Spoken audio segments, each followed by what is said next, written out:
parler de la socio-anthropologie. Ça va être vraiment la porte d'entrée pour vous parler. J'ai une formation de philosophe, de sociologue, d'anthropologue, de spécialiste des religions, jusque de psychanalyse lacanienne. J'en ai pas fait beaucoup, mais j'en ai fait. Évidemment, je suis un grand lecteur de la plupart des psychanalystes des années 50, Lacan évidemment aussi, mais aussi les Américains.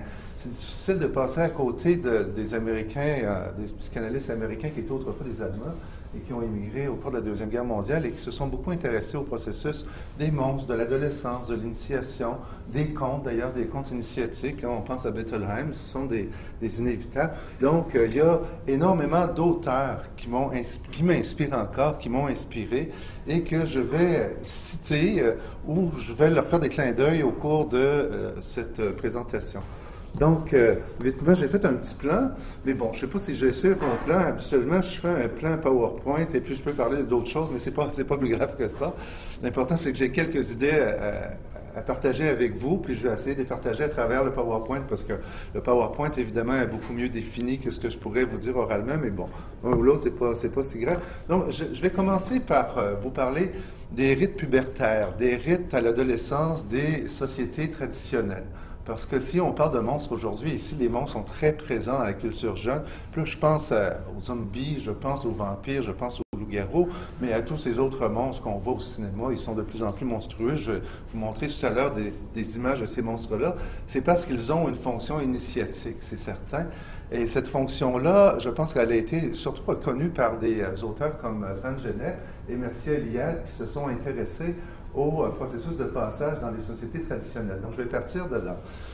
Sylvain soulignait que l'adolescence est difficile, c'est un temps difficile à préciser, mais je pense que Van Gennep, en 1919, dans son livre maître, là, Les rites de passage, nous dit que l'âge adulte est toujours un âge désigné. Okay? Il n'y a pas un âge biologique ou un âge génétique qui détermine l'âge adulte, donc il doit être désigné. Et il nous a vraiment fait comprendre que des sociétés traditionnelles où cette désignation se fait lorsque l'ado a 16 ans, 17 ans, alors que dans d'autres sociétés, c'est 45 ans. C'est à 45 ans qu'on devient adulte. Donc, c'est vraiment un âge désigné parce que, disait-il, puis je pense qu'il n'y avait pas en tête cette théorie de la néothénie qui est sortie après, mais qu'on est des éternels adolescents.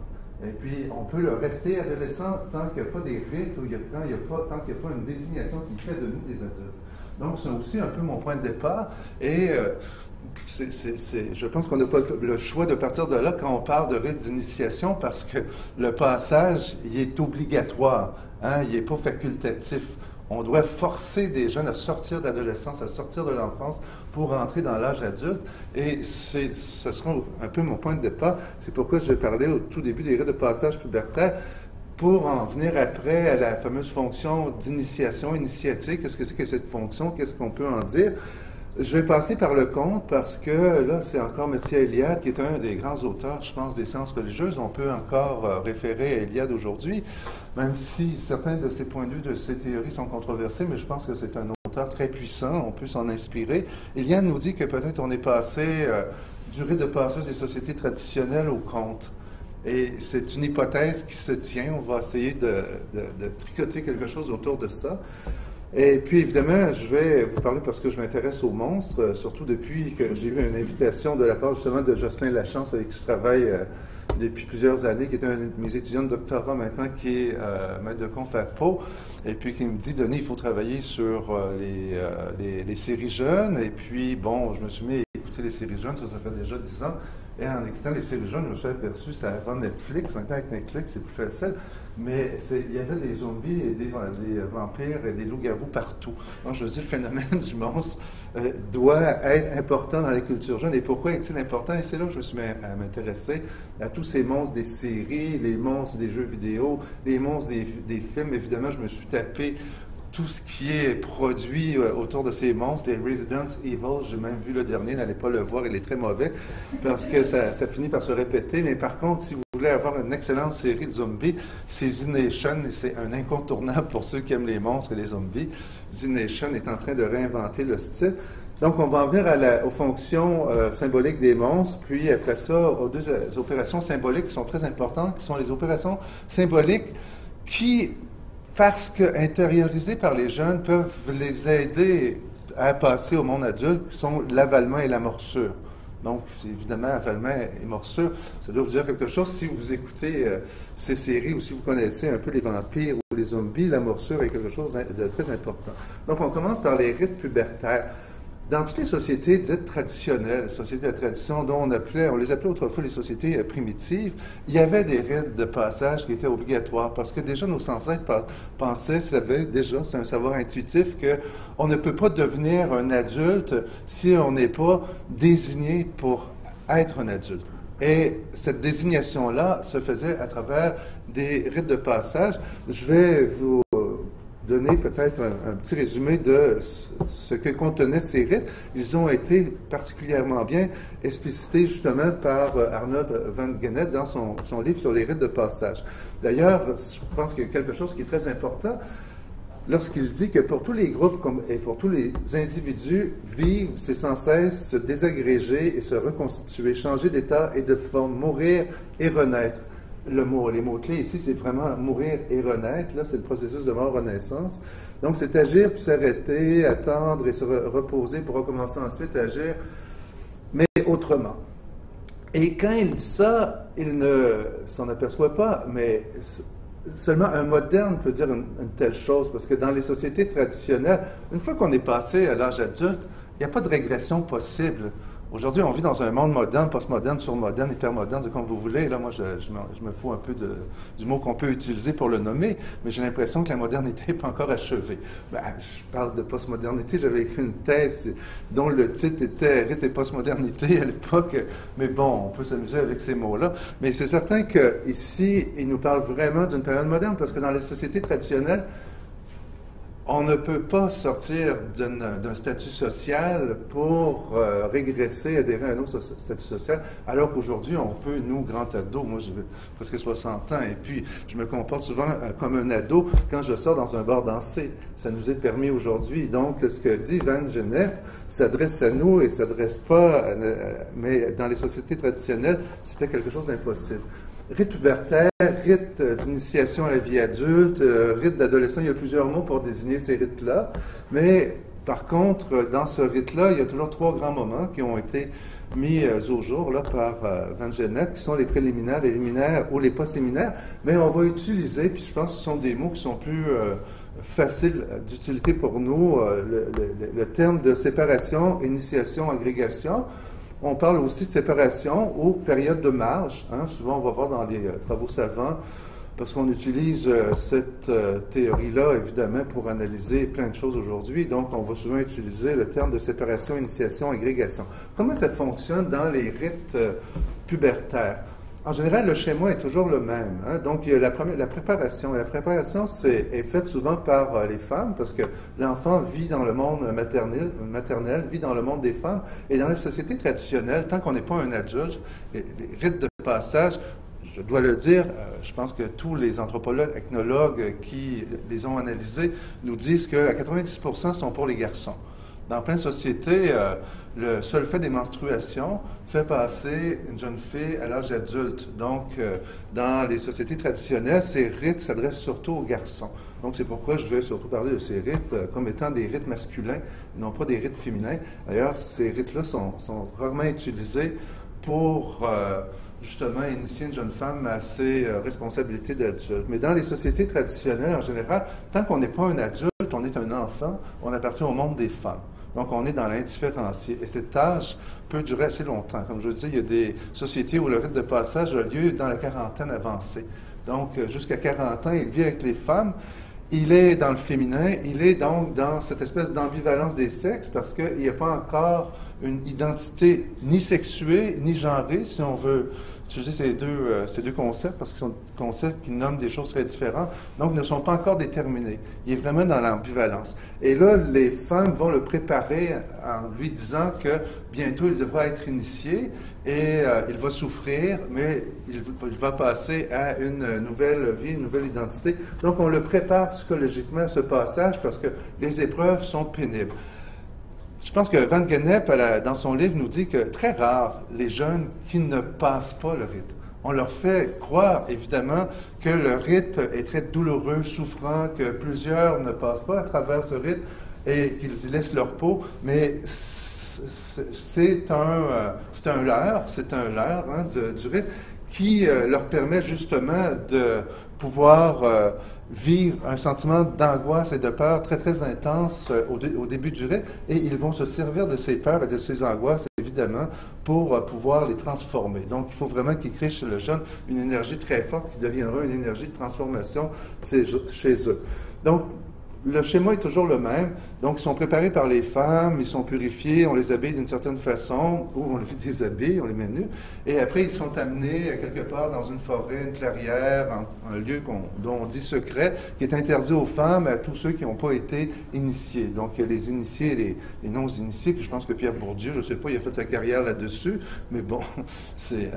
Et puis, une fois qu'ils sont dans la clairière, eh bien, la plupart du temps, il va y avoir une hutte qui va être la hutte initiatique, et cette hutte est souvent, a remarqué Van Gennep, en forme d'un monstre. Et Van Gennep n'est pas le seul à l'avoir observé, évidemment, parce que déjà les anthropologues du 19e siècle avaient aussi observé le même phénomène. Donc, il y a une hutte en forme de monstre, et l'entrée de la hutte, souvent, est une grande bouche, la fameuse bouche des monstres. Donc, on dit à l'enfant qu'il doit entrer dans cette hutte, il va être dévoré, avalé, il va être enterré vivant, puis ils sont souvent claustrés pendant plusieurs mois, ça peut aller jusqu'à 3 mois. Lorsqu'ils entrent dans la hutte, un par un, souvent, on fait du bruit, tam-tam, il y a des trompes, donc on fait toutes sortes de bruits, puis on leur dit que c'est les monstres qui sont pas loin, les monstres qui viennent les dévorer. On va les laisser dans la hutte plusieurs mois sans manger souvent, donc ça va être vraiment une période de jeûne. On apporte un petit peu d'eau, mais à peu près tôt. Puis après, ils vont sortir pour d'autres épreuves, qui sont toujours des épreuves corporelles, et ces épreuves-là, ils sont très, très nombreuses. Une fois qu'ils sont sortis de la hutte et puis qu'ils ont résisté justement à cette période, il y a une transmission, ce qu'on appelait autrefois les savoirs sacrés. Mais les savoirs sacrés sont toujours les mêmes, c'est des savoirs qui portent sur les grands mythes, qui sont les mythes de leur société. Et à travers ces savoirs, évidemment, on leur transfère, on leur dit c'est quoi un homme, c'est quoi une femme, c'est quoi la souffrance, c'est quoi la mort. Quels sont les grands interdits de leur société, donc des interdits. Et tout à l'heure, je vais vous montrer comment fonctionnent leurs interdits, parce que les interdits d'aujourd'hui, sans qu'on s'en rende compte, fonctionnent exactement de la même façon. On a l'impression que les sociétés traditionnelles fonctionnaient d'une certaine façon, que nous, les modernes, on n'est plus touchés par ça, mais nous, on est encore touchés par, je dirais, l'ordre symbolique des sociétés traditionnelles. Et puis, une fois qu'ils ont ces savoirs-là, pour être sûr qu'ils ne vont pas régresser, on les marque. Ça va être la circoncision, des incisions corporelles, toutes sortes de marques, des tatouages, etc. Et une fois qu'ils ont ces marques, évidemment, ils peuvent revenir. Et là, c'est l'agrégation, la troisième période de ce rite. Ils reviennent au village, et puis là, ils sont fêtés, ils sont célébrés. Et c'est la partie très, très importante qui manque beaucoup à nos jeunes aujourd'hui, parce qu'ils se mettent à l'épreuve. Ils rentrent dans cette bouche du monstre pour plusieurs, par exemple ici à Montréal, en faisant un passage itinérant qui peut durer quelques semaines, mais souvent 3 mois, 4 mois, 5 mois. Ils peuvent même se transformer en zombie boy pour certains. C'est quand même un monstre. Zombie boy, c'est lui-même, je ne sais pas si vous le connaissez, c'est un jeune qui s'est tatoué, mais entièrement le corps, pour ressembler parfaitement à un zombie. Donc, il y a quelque chose de particulier. Mais la plupart, ils viennent en ville, ces jeunes. Donc, c'est un monstre. Le centre-ville de Montréal est un monstre urbain. Ils y viennent pour participer à un rite qu'ils initient par eux-mêmes. Puis après, ils retournent dans leur Abitibi ou dans leur Rimouski natal. Mais ce qui leur manque tout le temps, évidemment, c'est cette troisième partie du rite, qui est la reconnaissance. Il faut reconnaître qu'ils sont rendus des adultes. Il faut leur dire, tu es un adulte, tu peux arrêter. Tu peux arrêter de te mettre à l'épreuve, tu peux arrêter ton rite, on te confirme que tu es un adulte, et puis tu peux terminer ton rite. Autrefois, c'était très important, il fallait mettre un frein à cette période-là. Aujourd'hui, dans nos sociétés très modernes, on ne met plus un frein à ça. Donc, évidemment, si vous allez sur Internet et vous faites rite de passage traditionnel, vous allez trouver des tonnes et des tonnes de photos sur les bouches initiatiques, les huttes initiatiques et toutes les formes possibles et impossibles d'épreuves initiatiques. Mais toutes les épreuves sont toujours des épreuves corporelles. Ça doit toucher le corps. Le savoir doit être incorporé. C'est pas juste un savoir qu'on transmet, par exemple, dans le cadre d'un cours d'éthique et de culture religieuse ou dans le cadre d'un cours d'histoire à l'école, ça ne fonctionnerait pas. Il faut que ce savoir-là rentre dans le corps, pénètre le corps. Donc, il faut qu'il devienne un savoir incorporé. Les savoirs incorporés sont des savoirs d'expérience corporelle. C'est pourquoi les mises à l'épreuve corporelles sont si importantes dans ces sociétés. Je vais te donner un exemple, mais le temps passe tellement vite dans une conférence. C'est James Fraser, qui est quand même, je pense, un des grands-pères d'anthropologie. C'est une citation qui vient de Golden Bough, qui a été traduite en français. Mais il dit, dans la tribu des Wungi, en Nouvelle-Guinée, on fait croire aux jeunes initiés qu'ils seront dévorés par un monstre qui s'appelle Balum. Et là, ça me fait évidemment immédiatement penser à Balou l'ours, là. Évidemment, ici, les gens se lisent. Hein? Les écrivains sont des grands lecteurs d'anthropologie. Donc, le monstre est représenté par une longue hutte dans laquelle on fait entrer les enfants un par un. L'entrée de la hutte constitue la bouche du monstre. Pour rendre le monstre plus crédible, sur la porte de l'entrée, on a peint une immense bouche munie de dents aiguisées. C'est encore le thème de la bouche, dents aiguisées. Les initiateurs font du bruit avec différents instruments, ce que James Fraser, lui, appelait les boules roareurs. C'est comme une espèce de trompe qu'on frotte comme ça dans le vent et qui fait un bruit. C'est comme une espèce de trompette du carnaval à Québec, pour ceux qui connaissent ça. Bois, tam-tam, puis on simule vraiment les grognements du monstre, puis les jeunes peuvent rester jusqu'à 3 mois dans ce ventre symbolique avant d'en ressortir métamorphosés dans une nouvelle identité. Ils auront auparavant été circoncis, etc., etc., etc. Mais des passages comme celui-là, chez les anthropologues, il y en a plein. Donc, cette idée du monstre est là, et c'est pourquoi, évidemment, je m'intéresse beaucoup à cette idée du monstre dans les rites d'initiation.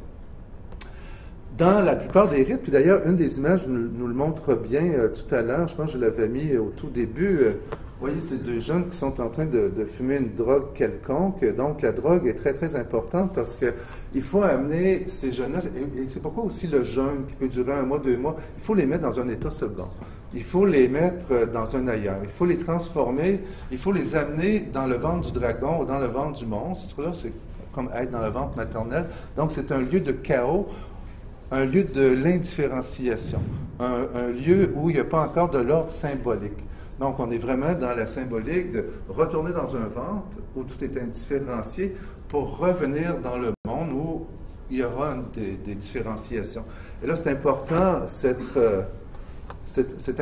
étape d'être dans un état second, de prendre une drogue, de ne pas être là. Et la drogue donne accès, évidemment, à un autre monde. Il est reclus par le monstre. On leur dit souvent qu'ils sont enterrés vivants, hein, puis ils y croient, mais en même temps, Van Gennep nous dit, ou Van Gennep, comme on veut, nous dit qu'on leur fait des clins d'œil. C'est comme dans un théâtre de la vie, donc on leur dit, voilà, vous allez être enterrés vivants, puis en même temps, on leur fait un clin d'œil en disant, bon, vous savez, on est dans un rite. Okay, on leur passe le message tout en faisant le rite, que le rite est très sérieux, ils doivent y croire, mais en même temps qu'on est peut-être dans la fiction. On joue sur les deux plans, là. C'est très important pour les jeunes de jouer sur les deux plans parce que peut-être que l'angoisse ou la souffrance serait trop forte, ils ne pourraient pas passer à travers. Donc, en même temps qu'on leur dit qu'ils vont être dévorés, enterrés vivants et tout, on leur fait un petit clin d'œil. Donc, vous voyez, le rite, c'est aussi ça.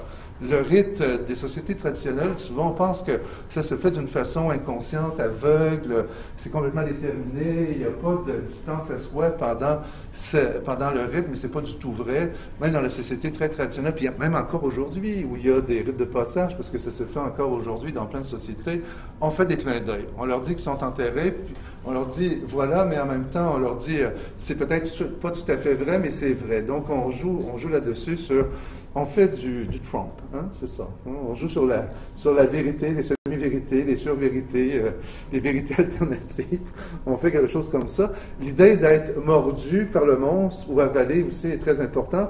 On va l'entendre, et puis je vais revenir, parce que l'invention des zombies quand même, et puis des vampires, c'est vraiment une invention qui met de l'avant la morsure, hein, enlever les dents à ces monstres-là, puis ils n'existent plus. Même si c'est la tête qui doit toujours être arrachée pour faire mourir un zombie. Là. Puis c'est l'idée aussi de la mort-renaissance. Mircea Eliade, ce passage est rarement cité, puis je ne sais pas pourquoi, parce qu'il nous dit quelque chose d'important. C'est dans son petit livre qui s'appelle L'aspect du mythe, qui a été traduit en français en 1962. Il nous dit ceci, c'est que À partir du moment où, dans nos sociétés, ici aussi, dans les sociétés occidentales, chez les Romains, les Grecs, il y avait encore, pas si lointain, des rites d'initiation. Les rites de Déméter se sont perpétués. À Rome, on avait des rites, même on avait importé de l'Iran Mitra. Pourquoi? Parce que les soldats avaient été combattre jusqu'en Asie et puis ils avaient ramené à Rome les rites d'initiation de Mitra. Mais Mitra était une déesse de la terre. Donc il y avait un rite d'initiation qui passait par un enterrement, comme les rites de Déméter dans tout le territoire grec. Donc il nous dit quand ces rites de passage disparaissent, ils sont remplacés par de la fiction, par de la littérature, par du conte. Et c'est là que les contes où il y a du rite de passage deviennent importants. Puis, Mircea Eliade, qui dans son livre analyse plusieurs traités d'auteurs qui se posent la question, mais d'où viennent les contes? On essaie de trouver une origine aux contes. Eliade finit par nous proposer que c'est impossible de trouver une origine aux contes parce que les contes existent en même temps dans des sociétés qui ont des rites de passage. Donc, les contes qu'on connaît aujourd'hui, quel que soit le conte, le Petit Chaperon Rouge et puis tous les contes autour de princesses, existent déjà, on en trouve des traces il y a plusieurs milliers d'années. On a trouvé des traces de ces contes-là, il y a à peu près 6-7 000 ans. Donc, les contes sont parallèles, nous dit-il, aux rites de passage. Mais quand les rites de passage disparaissent, le conte vient suppléer à cette absence-là. Il vient prendre toute la place. Pourquoi? Parce que, dit-il, évidemment, la structure du conte est initiatique. Et dans le conte, on va retrouver exactement les mêmes séquences et les mêmes symboles qu'on retrouve dans les rites de passage. Donc, la lutte contre un monstre, obstacle à surmonter, énigme à résoudre. Il y a des travaux à accomplir, descente aux enfers, un féroce. Les enfers, évidemment, c'est parce que le monde chrétien a fait du mot enfer quelque chose de très négatif, c'est le monde des démons, mais dans toutes les sociétés traditionnelles, l'enfer, c'est le ventre maternel, c'est le ventre de la terre, c'est, je dirais, le monde chtonien, disait-on chez les Grecs, chtonien, autochtone, qui vient de la terre. Donc, c'est pas du tout négatif, et le démon est évidemment un monstre initiatique. Encore là, les chrétiens en ont fait quelque chose de diabolique, de méchant, quelque chose qu'il faut combattre, mais c'est pas du tout ça. Dans les sociétés traditionnelles, le démon est tout simplement un monstre qui a une fonction initiatique. Donc, Eliade réussit à nous dire que quand ça disparaît, il devient important. Et ça devient tellement important que, bon, Belle et Bête vient d'être reproduit au cinéma. On n'arrête pas de reproduire tous les contes. Et puis, quand on suit évidemment les séries, quelles que soient les séries télévisées avec vampires, zombies et puis loups-garous, on reprend exactement les mêmes éléments du conte, qui est toujours autour de cette idée de mort-renaissance.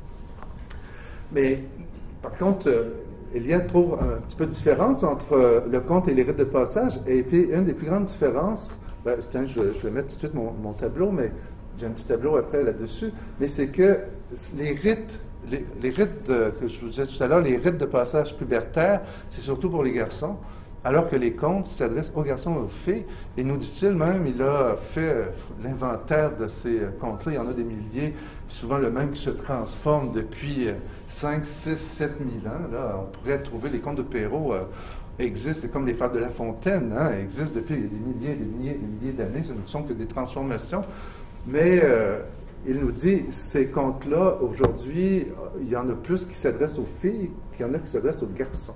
Donc, il y a quelque chose aussi de particulier. Alors que dans les rites de passage, c'était surtout des rites de passage qui s'adressaient aux garçons. Puis dans les contes, c'est comme dans les rites de passage, il y a toujours des fins heureuses. Habituellement, c'est très rare qu'un jeune garçon va être exilé parce qu'il n'aura pas réussi son rite de passage. Supposément, on ne l'aurait jamais vu. Et puis, Eliade aussi nous dit un truc qui moi, m'a beaucoup interpellé, comme aussi pédagogue, parce que je suis dans une faculté d'éducation, c'est qu'il y a des contenus, de savoir, que lui appelle les savoirs initiatiques, qui ne peuvent pas être enseignés comme tous les autres contenus. Il y a des contenus de savoir qui portent sur la mort, sur le sens de la vie, sur la souffrance, sur la séparation, etc., qui doivent être transmis à travers la littérature, que ce soit une littérature de contes, une littérature de formation, la Bildung, ou quel que soit le type de littérature, ça peut être aussi à travers le cinéma, la télésérie, mais il nous dit qu'il y a vraiment des contenus de savoir qui ne peuvent pas être transmis comme ça. On ne transmet pas avec des formes du discours rationnel ce type de savoir-là. très, très rapidement, on pourrait faire la différence entre les initiations tribales d'autrefois et les initiations modernes. Mais la différence se situe surtout, puis là c'est assez incroyable parce que la plupart des historiens et puis des spécialistes de la philosophie vont nous dire que la modernité commence avec probablement Pic de Mirandole à la Renaissance, hein, qui est le premier à avoir un discours complètement moderne autour de cette idée de dignité qui ne réfère plus à Dieu, mais qui est une idée qui doit se tenir sur elle-même. Tu sais, c'est une idée autoréférente. Et puis après, à partir de cette idée-là, de dignité, se met en place l'individu. C'est le sujet qui se met en place.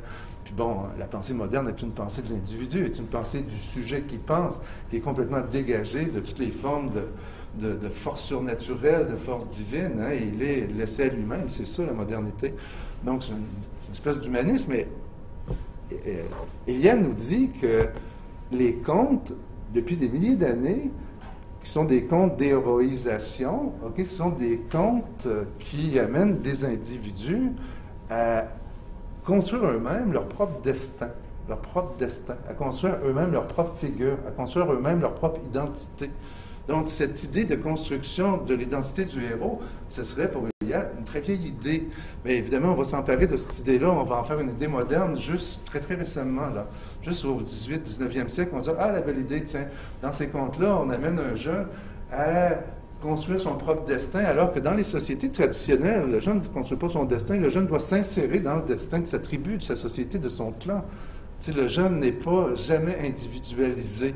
C'est impossible. Encore aujourd'hui, les sociétés traditionnelles, c'est un des grands problèmes de la modernité de ces sociétés-là. Ils sont modernes pour les outils techniques, mais ils restent traditionnels parce que l'individuation est impossible. Moi, je suis allé souvent en Inde, puis en Inde, on a le même problème. Ils ne sont vraiment pas individualisés. Ils pensent comme un collectif. C'est comme des Borg, pour ceux qui suivent ceux qui ont suivi Star Trek autrefois. Donc, il y a une pensée unique pour tout le monde. Il y a du sujet. Les anthropologues maintenant, puis depuis pas longtemps, nous disent oui, il y a du sujet, il ne faut pas l'oublier. Même Lévi-Strauss nous a dit oui, j'ai vu un peu de sujet. Mais aujourd'hui, les anthropologues mettent beaucoup l'accent sur le sujet, puis ils disent oui, on s'est trompé. Quand on allait interviewer un individu d'une société traditionnelle, on pensait qu'il parlait comme un collectif, mais il y avait là du sujet, il y avait là une voix individuelle. Mais on s'en apercevait pas tellement on pensait que les sociétés tribales, les sociétés d'autrefois, avaient une pensée unique. C'était toutes des Borg. Vous connaissez les Borg, non? Vous n'avez pas suivi Star Trek, la 4e génération, Voyager, avec Catherine Janeway? Ah, ben ça manque à votre culture, hein? Parce qu'on s'en va vers un monde complètement mamifié. C'était la grande idée de Baudrillard à partir des années 80, la mamification du monde, un monde complètement uniformisé par la mondialisation. Puis, évidemment, la science-fiction nous avait fait un beau portrait de ce monde-là, bien avant qu'on en parle à travers les discours de la mondialisation. Donc, quête personnelle, quête de groupe, devenir identique au clan, devenir complètement différencié. Les rites servent à se différencier, hein, à être sujet de soi-même, donc à être différent, se distinguer. Mais je vous le dis, tu sais, avec là, une petite nuance, parce que les anthropologues, surtout les anciens anthropologues, pensaient qu'il n'y avait pas de sujet dans les sociétés traditionnelles, mais on sait qu'il y a du sujet, il y a du sujet. Mais bon, c'est souvent comme ça que c'est conçu, et souvent ça fait la grosse différence entre modernité et vie traditionnelle. Modernité, c'est le sujet, c'est l'individu qui se construit, alors que dans les sociétés traditionnelles, c'est vraiment complètement une perte de l'individualité, parce que c'est l'agrégation au groupe qui est plus importante. Ça va, je ne vais pas trop insister sur ce genre de choses-là, mais vous voyez ici, il y a des différences qui sont majeures. La fonction initiatique première, c'est vraiment de s'approprier une nouvelle identité, changer d'identité, changer de peau. C'est pourquoi, évidemment, le serpent, les dragons, les vampires sont des monstres très représentatifs de la transformation, parce que le serpent mue, le serpent change de peau. Là, on va le retrouver en plein milieu du paradis terrestre, qui est le mythe fait son pain des contradictions, parce que le lieu le plus sacré, qui est le royaume de Dieu, dans le récit biblique, ben, en plein milieu de ce royaume-là, il y a le diable qui est là en personne, c'est le serpent. Donc, comment un être aussi impur peut-il être dans un lieu aussi sacré, aussi pur? Seulement, les êtres impurs, on leur envoie un petit peu d'eau bénite, et puis ça les fait frissonner, mais là, ça a l'air que le mal et le bien pouvaient se retrouver dans un même lieu. Le mythe, justement, permet ça. Et c'est ça qui est extraordinaire dans les contes, dans les mythes, dans la littérature, c'est qu'on fait tenir ensemble des choses qui sont opposées des choses qui sont complètement en opposition. C'est la pensée mythique fait ça, et on a besoin de ça. L'être humain a besoin de ça, parce qu'on est des êtres complexes et on a besoin de se penser ainsi. Fonction initiatique, si je me mets du côté de la psychanalyse, on va beaucoup insister évidemment sur l'Oedipe, j'en parlerai pas, parce que si vous lisez Bettelheim et toutes les autres, et toutes les lacaniens jusqu'à aujourd'hui, et même Madame Vierne, enfin plein de spécialistes, vont nous dire qu'on est là dans des étapes où il y a une séparation avec le monde maternel, le monde de l'enfance, et puis accès à une identité sexuée, et puis souvent accès au mariage. Dans les contes de fées, évidemment, on va retrouver cette idée. La princesse va se marier à la suite de sa traversée héroïque. Et puis c'est la même chose pour les garçons aussi. À la suite d'une traversée héroïque, souvent le trophée, le cadeau et le mariage. C'est l'autre sexe, c'est l'accès au sexe. Les psychanalystes ont beaucoup parlé de ça, donc j'en parle moins. Après ça, l'initiatique, aujourd'hui, je pense que c'est un des aspects les plus importants. C'est vraiment aborder sereinement son côté obscur. Ça revient partout. D'avoir un côté obscur, c'est la pulsion de mort, c'est nos pulsions agressives, c'est nos capacités d'être haineux, c'est nos frustrations qui peuvent soudain rebondir, peuvent se transformer en haine tellement forte que un jeune de Québec, un petit Bissonnette, est passé à l'acte. Du jour au lendemain, il s'est mis à haïr un groupe qui sont les musulmans. Ça aurait pu être dans une autre époque les Juifs, ou ça aurait pu être les travestis ou les gays, je ne sais pas. Mais là, ça a été les musulmans. Et puis, on passe à l'acte, il devient un monstre. Donc, c'est le monstre en soi qui est important. Et la fonction initiatique permet non pas de nier, de terrasser, d'oublier, de refouler ce monstre-là, mais de vivre avec. Parce que les monstres sont une source d'énergie. Donc, on doit se servir, évidemment, de toute cette pulsion qui est d'énergie, qui est de la vie, mais la transformer en source de création. C'est une des... c'est la grande idée des alchimistes pendant tout le Moyen-Âge, hein? Transformer le monstre, le merdique, l'impur, en quelque chose de pur. Donc, c'est encore une fonction initiatique qui est très importante. Donc, on ne peut pas vivre que dans le refoulement, hein? C'est la grande idée aussi freudienne du malaise dans la civilisation. Ce monstre-là est toujours là, on doit faire avec. Et c'est l'oubli du monstre qui est dangereux. C'est pourquoi la fonction initiatique est aussi là pour nous rappeler l'existence du monstre, que nous pouvons toujours nous transformer en monstre. Et c'est très facile. Dans une foule en délire, en sortant d'un match de football en France, ou en sortant ici d'un match de hockey, que notre équipe ait gagné ou qu'elle ait perdu, dans la rue, on peut se transformer la foule en un immense monstre, on s'évanouit dans une espèce d'inconscience collective et on met un peu à sac la ville.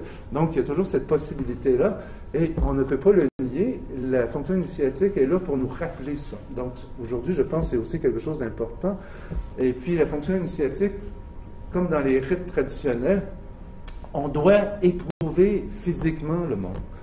C'est à l'adolescence qu'on ressent le plus ce besoin-là de l'éprouver physiquement. Et ils vont l'éprouver physiquement à travers les conduites à risque, à travers les marquages, tatouages, incisions, c'est très important. Puis en même temps, il y a un autre phénomène qui se passe, c'est que quand ils éprouvent physiquement le monde, ils éprouvent physiquement, je ne sais pas, l'amour, enfin, ils peuvent éprouver physiquement plein de choses, mais c'est qu'en même temps, les jeunes, nous tous, nous avons toujours plein de souffrances, plein de frustrations.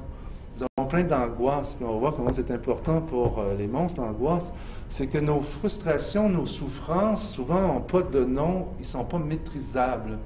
Donc, quand les jeunes, un des grands processus chez les jeunes, c'est de transformer cette souffrance, qui est sans nom, qui est abstraite, en douleur. La douleur est physique, la douleur est corporelle. Donc, ils ont l'impression qu'ils peuvent maîtriser la douleur, mais que la souffrance ne se maîtrise pas. Donc, chez les jeunes filles, par exemple, les rites d'incision sont très populaires. Hein? C'est David Le Breton, je pense, a beaucoup parlé des rites d'incision. Il y a souvent des incisions, d'ailleurs, à certains endroits du corps. Donc, avec des petites lames, on se fait des petites incisions. Donc, cette douleur-là, elle pense qu'elle peut la maîtriser. Mais la souffrance à l'intérieur d'elle, elle ne la maîtrise pas. Donc, toutes les formes de marquage, toutes les formes de confrontation physique au monde se font dans de la douleur que le jeune pense maîtriser, être capable de maîtriser. Est-ce qu'il est capable? Je ne sais pas. Mais c'est une opération symbolique, c'est une opération initiatique qui lui permet souvent d'échapper à des souffrances profondes. c'est un processus qui est très positif parce que dans le cas du jeune Bissonnette à Québec, lui, sa souffrance, il y avait une souffrance profonde aussi, il l'a transformée en haine. Parce qu'on peut aussi, dans un processus psychologique, transformer sa souffrance en haine. On se fait un objet de haine, on se dit « Ah, voilà, j'ai trouvé la cause de ma souffrance, je détruis l'objet de ma haine en détruisant l'objet de sa haine, là, qui étaient les musulmans. Donc, je sors de ma souffrance. » C'est un processus négatif, celui-là. Donc, il y a des processus positifs. Les ordalés, les conduites à risque aussi, qui sont des confrontations physiques au monde, sont des processus pour des tentatives de gérer cette souffrance-là. Par contre, pour ce qui est de l'initiatique liée au monstre, le monstre, c'est un petit peu différent parce que cette fois-ci, ce n'est pas l'angoisse qu'on va essayer de transformer en souffrance, mais c'est non pas la souffrance qu'on en transforme, c'est-à-dire en douleur, mais c'est l'angoisse qu'on va transformer en peur. Okay? Nous avons tous aussi des angoisses, et les enfants, les adolescents ont plein d'angoisses, des angoisses profondes. Donc, une angoisse, c'est une peur intense pour un objet que je ne connais pas. J'angoisse, je ne sais pas pourquoi. Angoisse qui peut être due à la mort, à la séparation, au fait de ne pas être aimé, mal aimé, etc. Il y a tellement de causes à ces angoisses-là, mais il y a une angoisse que le jeune ne maîtrise pas. Donc, en transformant l'angoisse en peur, okay, une peur, puis surtout peur d'un monstre. Par exemple, un enfant peut avoir peur, peut être angoissé par le noir. Hein, je pense que la plupart d'entre nous avons toujours quelques angoisses qui sont liées au noir, la noirceur, l'obscurité. Quand on est jeune, on a très peur du noir. Quand on est seul et on rentre en forêt, je vais vous dire, parce que la voiture est en panne, on a toujours une petite crainte, une peur du noir qui est là, qui nous habite toujours. C'est une peur intense qu'on appelle une angoisse, qui n'a pas d'objet comme tel. On a peur de quoi? On ne le sait pas. Lorsqu'il va sortir, je ne sais pas, un sanglier du bois, un voleur, je ne sais pas, mais il y a une angoisse qui est là. Et toute la littérature de contes, ce qu'elle fait, c'est qu'elle crée un monstre, okay? Elle crée un monstre, et ce monstre-là, évidemment, on a peur du monstre, mais on peut combattre un monstre parce que c'est un objet qui est matériel, qui est une image devant soi. Donc, je peux combattre l'objet de ma peur, mais je ne peux pas combattre l'objet de mon angoisse. Un des grands phénomènes de la création des monstres tient justement à cette possibilité de transformer de l'angoisse en peur. Je peux maîtriser mes peurs, mais je ne peux pas maîtriser mon angoisse. Même chose pour la souffrance. Je ne peux pas maîtriser mes souffrances, je ne sais pas ce que je vais faire avec. Elle ne m'aime plus, je souffre, je fais quoi? Je fais juste souffrir. Si je la transforme en douleur, j'ai l'impression de pouvoir la maîtriser. C'est des opérations symboliques. On est vraiment dans l'initiatique. Ça marche. J'espère que je ne vous perds pas dans ce genre de méandre-là. Puis dans l'initiatique, il y a toujours une transmission de savoir initiatique. Les savoirs, on les catégorise en trois types. Là, le premier sont les grands invariants anthropologiques. Je pense que David Le Breton en a beaucoup parlé, mais Bastide en a parlé. Je ne sais pas, il y a tellement d'auteurs qui ont parlé de ces grands invariants-là, que sont la mort, la souffrance, la solitude, la perte, l'abandon, la fragilité, la sexualité, la séparation, qui sont souvent cause justement d'angoisse. Vu que ça ne se maîtrise pas, donc c'est là qu'on fait intervenir des figures monstrueuses qui, parce que les angoisses sont monstrueuses, qui peuvent être maîtrisées. Il y a aussi tout un mystère de l'existence, et vous le savez, il y a une captation des adolescents pour ces mystères. Les mystérieuses, je ne sais pas, Pierre de l'île de Pâques ou le triangle des Bermudes, enfin tout ce qui est mystérieux encore aujourd'hui. Autrefois, dans les sociétés traditionnelles, il y avait des choses mystérieuses, mais il y a encore du mystère et il y a encore beaucoup de maisons d'édition qui font, évidemment, tu sais, leurs euros, hein, des dollars avec ça. Donc, on publie beaucoup ce genre de choses-là sur les ovnis, est-ce qu'il existe une vie après la mort, etc. Et puis, bon, les jeunes s'intéressent beaucoup à toute cette littérature, les fantômes, les miracles, les phénomènes surnaturels. Puis finalement, tous les savoirs qui sont, dit-on, les savoirs les plus profonds sur soi, je ne sais pas s'il y a une profondeur qui existe, mais enfin, c'est les limites corporelles. Et à l'adolescence, vous savez que le processus le plus important, c'est le processus d'incorporation. Les jeunes ont l'impression que leur corps ne leur appartient pas, qu'ils n'ont pas de corps. Donc aussi, la confrontation corporelle au monde, pour eux, c'est une intégration de leur corps, c'est une incorporation. À un moment donné, ils vont dire « Ah, tiens, c'est mon corps, j'ai ce corps-là. » Puis, Un jour, ils diront aussi, je suis ce corps. Tu sais, ils ne diront pas uniquement, j'ai un corps, je suis ce corps. Et tout ce processus d'appropriation de son corps, d'incorporation est très important et il est très long. Et ils vont s'approprier leur corps, évidemment, en le mettant à l'épreuve, en mangeant 10 hamburgers plutôt que 2. Hein. Ils vont toujours là jusqu'au bout où ils peuvent aller justement pour ressentir ce corps, pour ressentir ses limites. Hein. Par la boisson, la drogue, etc., etc., etc., les limites aussi affectives, sentimentales, etc., etc. Angoisse et peur, je viens d'en parler. Donc, fabrication des monstres. Donc, déjà, le mot monstre est un mot intéressant parce que il vient de plusieurs mots latins, hein, sont à la base de ce mot-là. Il y a le mot monstrum, monestrum, monstrare, qui vient de moneo, qui signifie tout simplement songer à quelque chose. Oublie pas quelque chose. Je t'avertis de quelque chose ou je t'exhorte de quelque chose. Puis le mot exhorter ici est intéressant parce qu'il signifie inciter par des recommandations à faire quelque chose. Et là, il me semble que c'est la base même de tout le trajet héroïque. Le Petit Poucet ou n'importe quel héros d'un conte, on lui dit, tu ne peux pas rien faire, il y a quelque chose à faire, je t'exhorte, il faut faire quelque chose, et devient héros justement, celui qui se lance dans cette aventure, qui fera quelque chose plutôt que rien. Donc le mot monstre est déjà à la base de tout ce conte héroïque. Caractéristiques des monstres, vous les connaissez, vous en avez rencontré dans vos cauchemars, dans vos rêves, souvent autour de vous. Moi, j'étais à Paris durant les attentats de l'année dernière. Il y avait, et je logeais à côté de République. Les monstres étaient vraiment pas loin de moi. Il y avait des monstres. Donc, c'est une créature qui est à la fois toujours repoussante et attirante. Puis là, on est dans ce qu'on appelle un des grands complexes du sacré. Parce que ce qui est sacré, ce qui est sacralisé, le sacral, est toujours composé d'ambivalence. C'est toujours quelque chose qui, à la fois, pourrait être pur et impur. C'est quelque chose qui peut se transformer. Le meilleur exemple, c'est probablement la merde. Quand on dit merde, évidemment, un comédien, avant la pièce, c'est pour lui souhaiter de la chance, puis quand on est dans la merde, on est dans la malchance. Hein? Donc, beaucoup de mots excessifs aussi, comme les jurons, qui représentent les excès. C'est des mots qui sont toujours dans l'ambivalence du pur et de l'impur. Hein? Tous les mots sacrés ont toujours cette ambivalence-là. Donc, le monstre est aussi une créature sacrée, sacrale, donc qui porte l'ambivalence d'être à la fois repoussante et attirante.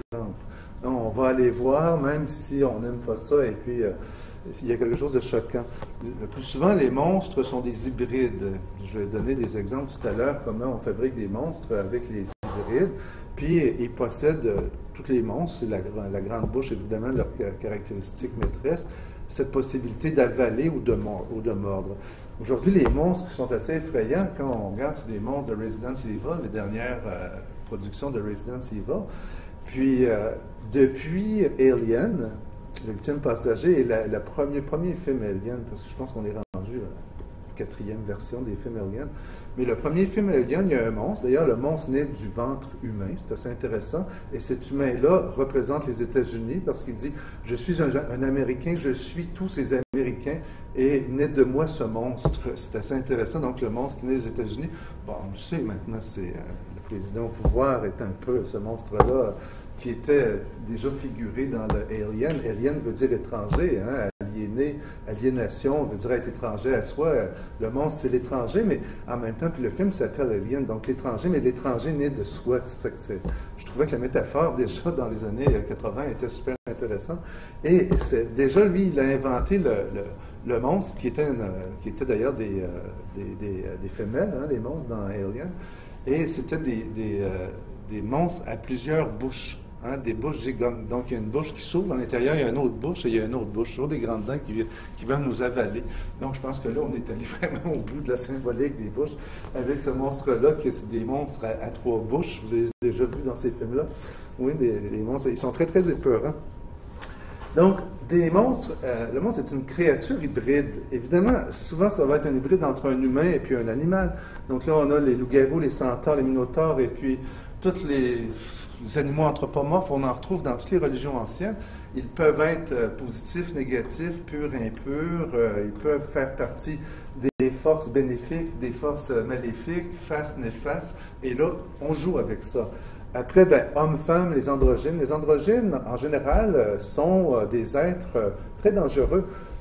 Si vous connaissez un peu la mythologie autour de Dionysos, d'ailleurs, qui est un dieu androgyne, il y a toujours beaucoup de saccage, il y a toujours du meurtre, il y a toujours une extase qui va jusqu'à la cruauté meurtrière. Hein. Dionysos, on l'aime bien, ce dieu de la fête, mais dans son histoire, c'est le dieu cruel. On a évidemment les vampires, qui est un mélange de mortel et mortel. Hein. On est encore dans l'hybridité. Le zombie, évidemment, c'est le mort-vivant. Puis là, avec Z-Nation, on a un zombie qui a réussi à s'accoupler avec une humaine qui donne une espèce d'autre être qu'on ne sait pas encore nommer. Je ne sais pas comment on va la nommer, celle-là, qui a d'ailleurs des enfants, réussi à avoir des enfants. C'est assez particulier. Enfant et adulte, Peter Pan, un des grands problèmes de l'humanité, c'est de ne pas grandir. Si vous lisez l'histoire de Peter Pan est méchant. Dans les contes de Walt Disney, on en a fait un petit être super fin, gentil, un petit ange. Mais dans l'histoire, Peter Pan tue les autres enfants qui grandissent. Il ne veut pas que les enfants grandissent, il veut absolument que tous les enfants restent des enfants. Donc, quand il les voit grandir, il les tue. Il les tue d'une façon assez cruelle. Les enfants mis ensemble qui veulent rester enfants sont toujours très dangereux. Les hybrides entre, évidemment, le naturel, le surnaturel, le sorcier, le magicien et la fée. La fée, on doit toujours s'en méfier, même si elle peut avoir une bonne action, mais une fée peut aussi, elle a un pouvoir magique, donc son pouvoir, comme la sorcière bien-aimée, ou comme Ginny dans sa bouteille, qui étaient des grands modèles de femmes, vous vous souvenez, des années 50-60. À l'époque, on voulait que les femmes restent à la maison. Donc, on a inventé, évidemment, des téléséries où les femmes étaient souvent enfermées, hein, claustrées, soit dans un petit pot, quand le major Nelson ne voulait plus de sa femme, qui était un génie, qui était une sorcière. Hein, qu'est-ce qu'il faisait? Il la mettait dans son pot, hein, dans une espèce de carafe. Il disait, va-t'en dans ta carafe. On l'enfermait. Et ceux qui ont connu La sorcière bien-aimée, c'était aussi une série très populaire des années 50-60, eh bien, on l'envoyait dans sa cuisine. Quand on avait besoin de ses pouvoirs magiques, on la faisait intervenir. Puis quand on n'avait plus besoin de la femme, on l'envoyait dans sa cuisine. C'était assez intéressant. Donc, fées, magiciennes, tous ces êtres-là peuvent être à la fois maléfiques ou bénéfiques. Hein? S'il y a la méchante sorcière, mais la sorcière bien-aimée, ou Ginny, qui était aussi une sorcière, pour ceux qui ont connu ces séries-là, bon, ça dit un peu mon âge, hein? Vous le savez déjà, parce que des séries que vous ne connaissez pas probablement. Vous êtes peut-être un petit peu jeune pour ça. Ou les objets animés et inanimés. Évidemment, le film Poltergeist a été le premier grand film à jouer sur cette hybridité-là. Donc, il y a les peluches des enfants qui deviennent animés, qui deviennent monstrueux, le clown dans la chambre qui devient aussi un monstre, avec soudainement sa bouche devient une grande bouche monstrueuse, puis oups, nous aussi ça nous fait peur parce que la pensée magique, nous naissons dans la pensée magique et nous n'échappons pas à la pensée magique. C'est pas en devenant un adulte rationnel qu'on échappe à la pensée magique. Et la pensée magique, évidemment, est toujours là, pas loin dans l'inconscient. Et c'est très facile pour nous que de retourner dans la superstition, dans la cause surnaturelle. Puis souvent, des gens que je connais qui sont hyper rationnels, mais hyper rationnels, qui sont des gens qui travaillent à Radio-Canada avec une rationalité comme ça, et qui me disent « Ah, mais ça fait 3 fois cette semaine que je regarde l'horloge et il est 11h11. » OK? Quand il me dit ça, il ne va pas au bout de sa logique, mais ça veut dire qu'il y a quelque chose de spécial, là. Il y a un surnaturel qui me parle. Il faut que je l'interprète. Vous voyez? Puis des rationnels comme c'est pas possible. Donc, on n'échappe pas à la pensée magique. Le monstre est toujours un produit de mélange. J'ai mis quelques ingrédients. Toutes les sociétés traditionnelles et nos sociétés aussi modernes se forgent, se façonnent, se créent sur la base de la différenciation. C'est le grand thème, par exemple, de René Girard. Pour René Girard, il y a violence lorsqu'il y a de l'indifférenciation, de l'indifférencié. Et je pense que les sociétés traditionnelles ont peur de cette indifférenciation. Donc, ils vont essayer toujours de poser des interdits pour différencier le sacré, le profane, l'humain, et puis le divin, le mortel, l'immortel, les femmes et les hommes, chacun à sa place, et il y a des interdits qui tiennent ça. Tous ces interdits-là dans une société vont être narrés à travers un mythe, plus tard à travers le conte, maintenant à travers la littérature, à travers toutes les formes littéraires possibles, et cela forme un ordre symbolique. Cet ordre symbolique-là, c'est ce qu'on appelle une identité. Hein, le mythe d'une société est formé de ces distinctions-là. Et là, on a évidemment des milliers et des milliers de possibilités parce que la différence entre l'humain et le divin, on se crée une idée de divin, on se crée une idée d'humain, et puis hop, on met un interdit, et l'interdit va m'obliger à faire un certain nombre de choses, mais aussi va m'empêcher de faire un certain nombre de choses. L'ordre symbolique, c'est toujours ça. Mon identité aujourd'hui d'être humain est aussi fondée sur des différenciations qui sont de cet ordre-là, qui sont inconscientes et dont je ne pense pas. Quand on est dans le monstre, on est dans l'indifférenciation. Quand on est dans le conte, quand on est dans Harry Potter, il y a deux mondes. Hein? Puis d'ailleurs, Harry Potter, c'est les gardiens du seuil. Harry Potter est un gardien du seuil. Dans toutes les sociétés, une fois qu'on a établi les différences, qu'il y a des interdits, donc c'est interdit, sauf lors de fêtes où toutes les transgressions sont possibles, et là on peut faire tous les mélanges, mais ce sont des rituels qui sont planifiés, coordonnés, arrangés. C'est pas fait comme ici, maintenant en modernité, au hasard. On fait une fête, on s'éclate, puis on ne sait pas pourquoi. On est en train justement de mélanger, tu sais, toutes ces choses qui doivent être distinguées, enfants, adultes, familiers, étrangers, mariables, non mariables, ce sont des catégories des sociétés traditionnelles qui forment l'identité, et une identité, c'est pur. Ce qui est pur, on ne touche pas à ça. D'ailleurs, vous avez l'exemple ici des sociétés encore religieuses. Certaines sociétés arabes aujourd'hui qui sont construites autour d'une mythologie musulmane, il y a un certain nombre de distinctions qui viennent évidemment de leur grand mythe religieux, et toute cette distinction-là forme évidemment une identité qui est très forte, qui est pure et qui est intouchable. Ils touchaient juste en disant une chose au sujet du prophète, au sujet de leur religion, pour eux est un blasphème extraordinaire, parce que ça vient toucher à ce qui est pur chez eux. Pour nous, on pense que ça n'a pas de sens, mais toucher à l'identité d'un Français, à l'identité d'un, je ne sais pas, d'un Alsacien ou d'un Québécois ou d'un Canadien, ça vient aussi nous chercher. Il y a quelque chose là qui est de l'ordre de la pureté. Donc, cet ordre symbolique, quelles que soient les personnes, sont toujours importants. L'adolescent est en train de se construire cet ordre symbolique-là qui ne lui est plus donné aujourd'hui, parce que dans les sociétés traditionnelles, c'était donné lors du rite de passage. Quand on faisait une transmission des grands savoirs mythiques, des grands savoirs sacrés, c'est ce qu'on lui donnait. Voilà, les femmes vont être là, tu ne pourras pas, toi, faire tel truc, parce que ça appartient aux femmes, mais tu peux faire tel truc. Tel jour de l'année, là, tu as le droit de faire quelque chose de féminin parce que c'est un jour spécial, et là, on a besoin que tu le fasses parce qu'à chaque fois qu'il y a une transgression d'un interdit, on va chercher de la force, de la vitalité. Et puis, donc, il y a des gardiens du seuil. Donc, il y a des personnes qui, dans les sociétés, qui sont les sorciers, les chamans, les prêtres, dans les sociétés religieuses plus contemporaines, qui ont comme mission d'empêcher que ces deux mondes-là se touchent. Or, ils ont aussi comme mission, souvent, de plonger dans ce monde-là pour guérir des personnes, pour aller chercher des réponses à des grandes questions existentielles qu'on se pose, ou pour revitaliser un monde qui est en train de tomber dans un non-vie. Je vais venir au symbolisme des monstres initiatiques. Donc, le monstre, en fait, représente justement ce monde indifférencié. C'est pourquoi il était peurant.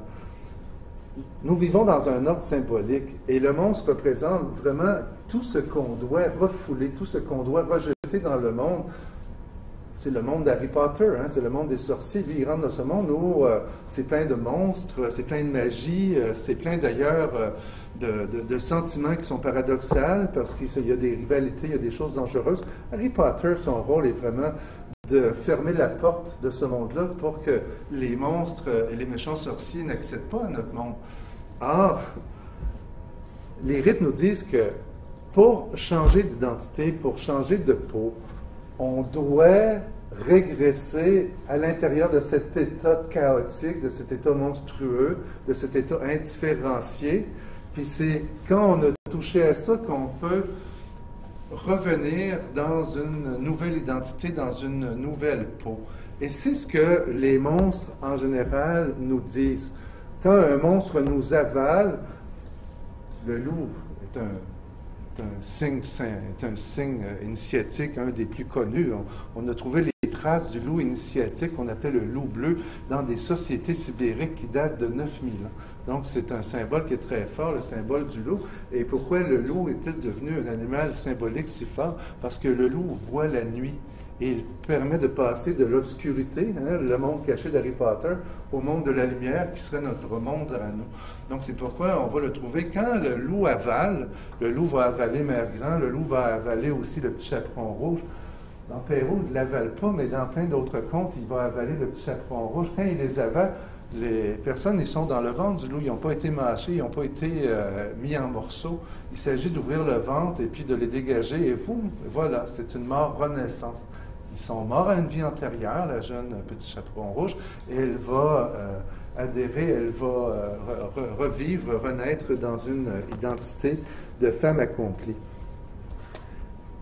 Le thème de la morsure, je vais assez vite là-dessus, c'est un thème qui est là depuis le début de l'humanité. Et il va être lié à un certain nombre de symboles, souvent le serpent, parce que le serpent représente la mutation. Et dans le mythe adamique, il ne faut pas oublier que la pomme, ok, on croque dans la pomme, et là, il y a une inversion du symbole. À place de dire que Ève a été mordue par le serpent, ok, donc elle devient humaine en étant mordue par le serpent, elle mord dans la pomme. C'est une inversion symbolique, mais qui a exactement la même fonction. Donc, évidemment, la pomme qui représente le serpent, on va la retrouver dans plusieurs mythes. Être mordu nous transforme. Nous, notre grand-mère mythique, qui s'appelle Ève, a été mordue, et c'est ce qui fait d'elle un être humain. Avant d'être mordue par le serpent ou de mordre la pomme, c'est la même chose. Elle n'était pas un être humain. Elle était dans une espèce d'état d'innocence où Adam et Ève se regardaient mais ne se voyaient pas. Seulement après avoir mordu la pomme, ils se voient et disent « Ah, tiens, t'es tout nu, habille-toi ». Donc, on présente un peu le mythe avec cette chose un peu risible-là. Donc, vous voyez, il y a un symbole qui se passe, mais avec les monstres, que sont les loups-garous, les zombies et puis les vampires, c'est le contraire. Quand ces monstres-là nous mordent, hein, c'est la morsure, on devient zombie, on devient vampire ou on devient loup-garou. Donc, la morsure est vraiment une activité sexuelle. Hein, ces animaux, ces créatures monstrueuses se reproduisent, c'est leur mode de reproduction sexuée par la morsure, qui est aussi vieille que celle qu'on a dans le mythe adamique, et c'est un mythe, évidemment, qui a été repris de plein d'autres mythes qu'on trouve en Mésopotamie, en Iran ancien, et partout, alors que je finis là-dessus, d'ailleurs, on aurait pu parler, Eros et Psyché, qui sont à la base de La Belle et la Bête. Je ne sais pas si je peux me permettre, parce que je le trouve intéressant, l'analogie est super belle. C'est qu'au Moyen Âge, les hommes sont des guerriers, sont des barbares, sont des bêtes, sont des Russes. Un homme, quand il approche une femme avec sa brutalité. Ça ne fonctionne pas. L'amour courtois a envahi l'Europe et là, il va y avoir plein de contes d'hommes qui vont devoir combattre un dragon pour accéder à leur princesse ou à leur femme. Qu'est-ce que c'est? Le dragon est vraiment le symbole de leur brutalité. Si tu es une brute, tu ne pourras jamais accéder aux femmes. Il faut que tu tues la brute en toi pour trouver un petit peu de romance pour pouvoir accéder aux femmes. Quand on est dans le mythe de La Belle et la Bête, c'est une inversion. Elle ne voit que le côté brutal de cet homme-là. OK? C'est que, au lieu que ce soit l'homme qui doit tuer la brute en elle, là, c'est la femme qui doit voir autre chose que la brute en l'homme pour pouvoir accéder à l'homme. Parce que si tu ne vois en moi que cette espèce de grosse brute qui pourrait t'agresser et te violer, et le discours québécois actuellement, on appelle la culture du viol, est en train de faire renaître ça, hein? On est en train de faire renaître cette idée que les hommes sont des violeurs, des agresseurs potentiels, etc. Donc, si tu ne vois que ça, tu as peur de moi. Donc, tu vas être obligé de voir autre chose en moi, ce prince, si tu veux pouvoir accéder à moi. Et c'est le grand but initiatique, évidemment, de Belle, c'est de voir dans l'homme autre chose que cette brutalité pour pouvoir voir derrière cette brutalité de le prince. Et encore une fois, vous savez, ce qui déclenche, ce qui transforme la bête en prince, évidemment, c'est un baiser. Donc, le baiser est toujours là. Le baiser est important parce que, enfin, l'histoire d'Eros et Psyché, c'est aussi un baiser qui va transformer Psyché, qui avait été endormie par Perséphone, qui était la déesse de la mort, qui revient à la vie. Et on connaît les flèches de Cupidon. Hein, Eros, c'est Cupidon. Puis donc, c'est le latin d'éros. Et puis les petites flèches, hein, les petites flèches sont aussi des petites morsures. Chez les dragons, c'est le feu qui tient lieu de morsure. Bon, on pourrait commencer comme ça parce qu'il y en a plein de thèmes. Puis le thème très important, celui de l'avalement. Avaler, c'est l'Eucharistie. Quand j'avale l'Eucharistie, j'avale le corps de Jésus. Donc, je deviens un peu comme Jésus. Hein. Plus j'en avale de ces hosties-là, plus je partage, je communie avec lui, plus je peux devenir proche de sa personne, enfin de ses qualités. Il y a ça. Mais en même temps, quand je me fais avaler, je m'accapare des attributs du monstre que j'avale. Donc, ce sont souvent des attributs monstrueux, mais qui sont en même temps une énergie qui est gigantesque. Et cette énergie-là me permet justement de relever des défis et de passer à une nouvelle peau. D'ailleurs, les symboles de l'avalement, ils sont partout. Hein. Vous allez trouver dans l'iconographie chrétienne des monstres qui avalent. Évidemment, chez les Grecs, Hésiode a bien écrit toute cette mythologie créatrice des dieux. Les dieux de l'Olympe sont nés, évidemment, encore beaucoup plus fort parce que Cronos les avalait. Et puis, quand il va les régurgiter, donc Cronos est un monstre, ils vont être des nouveaux... le mot ogre, qui veut dire enfer aussi, l'ogre, on le voit beaucoup, vous les avez vus, il y en a vraiment beaucoup trop, dans pas les Bilbo, la Hobbit, mais dans le Seigneur des Anneaux, ils sont partout. Ils représentent aussi des forces initiatrices. Dans Le Petit Poucet, vous le savez, la maison de l'ogre est la hutte initiatique dans laquelle le Petit Poucet va pouvoir en ressortir comme un héros. Le Minotaure, c'est pareil. On trouve vraiment des forces partout. Puis je vais finir là-dessus. Donc, le monstre est toujours un révélateur d'une transformation, d'un changement, d'une modification d'un comportement, d'une partie de soi. Donc, il y a quelque chose qui va être modifié. Dès qu'on voit des monstres à quelque chose, quelque part, quelque chose va être modifié. Et même tous les monstres de Walking Dead, par exemple, tous les zombies représentent vraiment une transformation totale de l'être humain, parce que vous remarquez que dans The Walking Dead, la grande problématique, c'est de voir des êtres humains, comme The Savior dans la dernière saison. Le Savior qui est encore beaucoup plus monstrueux, qui est un être humain beaucoup plus monstrueux que tous les zombies ensemble. Hein? Donc, ce qu'on doit combattre, c'est bien plus le monstre dans l'être humain que le monstre qui est devant nous. Puis, c'est un peu la grande idée, c'est faire attention pour ne pas devenir un monstre, puis on ne deviendra pas un monstre si on est conscient qu'on peut se transformer en monstre, et puis qu'on fait des exercices, un travail sur soi, un travail pour devenir son propre héros. On devient son propre héros quand on est capable de domestiquer les monstres en soi. Et voilà, je vais m'arrêter ici. Je vous remercie beaucoup de votre écoute.